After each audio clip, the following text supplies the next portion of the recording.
Lettre à Lucilius de Sénèque. Lettre numéro 2.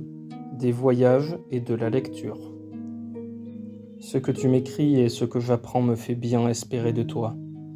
Tu ne cours pas çà et là et ne te jettes pas dans l'agitation des déplacements.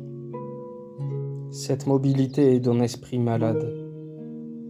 Le premier signe, selon moi, d'une âme bien réglée est de se fixer, de séjourner avec soi. Or, prends-y garde. La lecture d'une foule d'auteurs et d'ouvrages de tout genre pourrait tenir du caprice et de l'inconstance.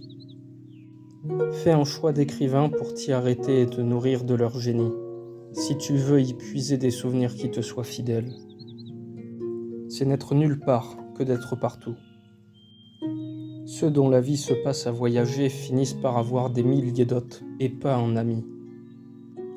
Même chose arrive nécessairement à qui néglige de lier commerce avec un auteur favori pour jeter en courant un coup d'œil rapide sur tous à la fois. La nourriture ne profite pas, ne s'assimile pas au corps, si elle est rejetée aussitôt que prise.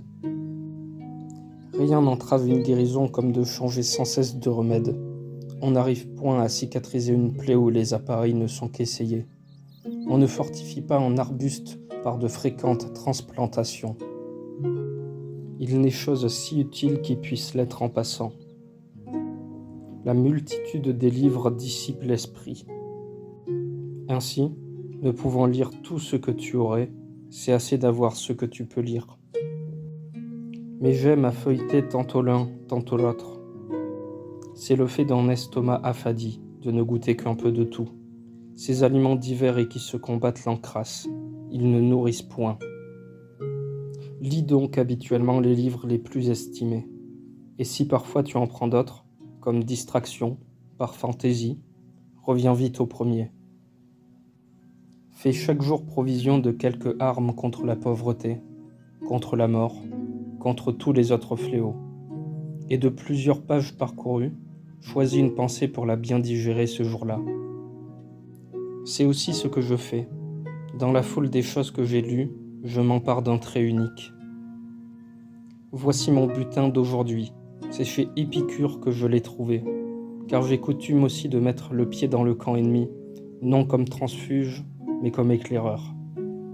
La belle chose, s'écrie-t-il, que le contentement dans la pauvreté.